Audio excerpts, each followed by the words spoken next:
ഇന്നത്തെ നുറുങ്ങ് ഹാലോവീൻ എന്ന പദത്തെക്കുറിച്ചാണ്. പാശ്ചാത്യ രാജ്യങ്ങളിൽ വളരെ ഗംഭീരമായി നടന്നുവരുന്ന ഒരു രസകരമായ ആഘോഷമാണ് ഹാലോവീൻ. ഓൾ ഹാലോസ് ഈവനിംഗ് എന്ന പേരിൽ നിന്നും ലോപിച്ച് ഉണ്ടായതാണ് ഹാലോവീൻ എന്ന പദം.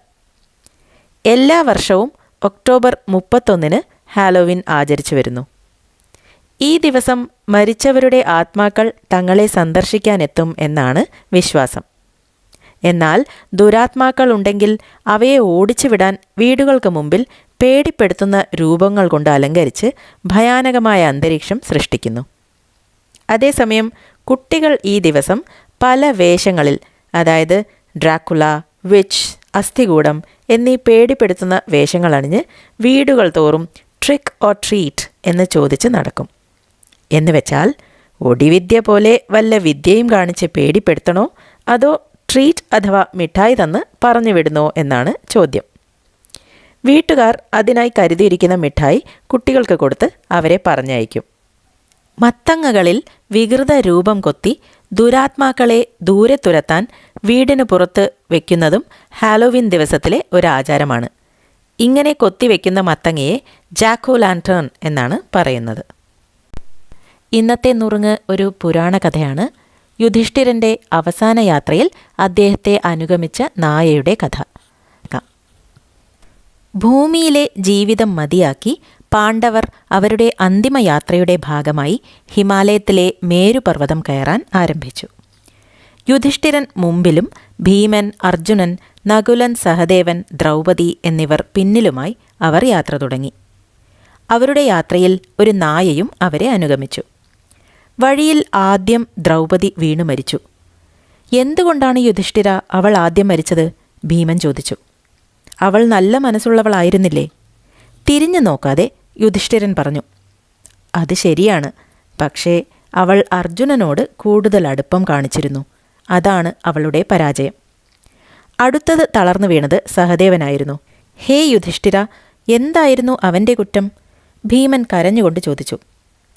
തൻ്റെ ബുദ്ധിയെക്കുറിച്ചുള്ള അഹങ്കാരമായിരുന്നു അവൻ്റെ പരാജയം, യുധിഷ്ഠിരൻ പറഞ്ഞു. അടുത്തതായി നകുലൻ വീണു. അവൻ എന്ത് തെറ്റാണ് ചെയ്തത്? ഭീമൻ വിലപിച്ചു. തിരിഞ്ഞു നോക്കാതെ യുധിഷ്ഠിരൻ പറഞ്ഞു. അവൻ്റെ സൗന്ദര്യത്തിൽ മതിമറന്ന് അതിൽ അഭിരമിച്ചു. അതായിരുന്നു അവൻ്റെ പരാജയം. അധികം വൈകാതെ അർജുനൻ കുഴഞ്ഞു വീണു. അർജുനൻ എന്ത് തെറ്റാണ് ചെയ്തത്? ഭീമൻ സങ്കടത്തോടെ ചോദിച്ചു. യുധിഷ്ഠിരൻ തിരിഞ്ഞു നോക്കാതെ പറഞ്ഞു. അവൻ മിടുക്കനായിരുന്നു, എന്നാൽ അഹങ്കാരിയും അമിത ആത്മവിശ്വാസമുള്ളവനുമായിരുന്നു. അതാണ് അവൻ്റെ പരാജയം. തൻ്റെ സഹോദരങ്ങൾ മരിച്ച ദുഃഖം താങ്ങാനാവാതെ ഭീമൻ പിന്നീട് വീണു. നടക്കുന്നതിനിടയിൽ യുധിഷ്ഠിരൻ പറഞ്ഞു. ഭീമൻ തൻ്റെ ശക്തിയെക്കുറിച്ച് അത്യഭിമാനിക്കുകയും അമിതമായി ഭക്ഷണം കഴിക്കുകയും ചെയ്തു. അതായിരുന്നു അവൻ്റെ പരാജയം. യാത്രയിൽ യുധിഷ്ഠിരനും നായയും മാത്രം അവശേഷിച്ചു. അവർ ഒരുമിച്ച് യാത്ര തുടർന്നു. ഒടുവിൽ ഇന്ദ്രൻ പ്രത്യക്ഷപ്പെട്ട് യുധിഷ്ഠിരൻ്റെ അസാധാരണമായ ഗുണങ്ങളെ പ്രശംസിക്കുകയും സ്വർഗത്തിലേക്ക് പോകുവാൻ അദ്ദേഹത്തെ തൻ്റെ രഥത്തിലേക്ക് ക്ഷണിക്കുകയും ചെയ്തു. എൻ്റെ നായ കൂടി എൻ്റെ കൂടെ വരണം എന്ന് യുധിഷ്ഠിരൻ അപേക്ഷിച്ചു. അത് സാധ്യമല്ലെന്നും എല്ലാവർക്കും സ്വർഗം നേടാനാവില്ല എന്നും ഇന്ദ്രദേവൻ പറഞ്ഞു. അങ്ങനെയെങ്കിൽ താനും സ്വർഗം അർഹിക്കുന്നില്ലെന്നും നായ ഒരു തെറ്റും ചെയ്തിട്ടില്ലെന്നും അതിനെ ഉപേക്ഷിച്ചാൽ അത് അനുഭവിക്കുന്ന ദുഃഖം വളരെ വലുതാണെന്നും യുധിഷ്ഠിരൻ പറഞ്ഞു. ഇത് കേട്ട് പ്രസന്നനായ ഇന്ദ്രൻ യുധിഷ്ഠിരൻ്റെ ധർമ്മബോധത്തെ പ്രകീർത്തിച്ചുകൊണ്ട് പറഞ്ഞു. ഹേ യുധിഷ്ഠിര, ഈ നായ സാക്ഷാൽ ധർമ്മമാണ്. ധർമ്മത്തിൽ നിന്നാണ് ധർമ്മിഷ്ഠനായ താങ്കൾ ഉത്ഭവിച്ചത്.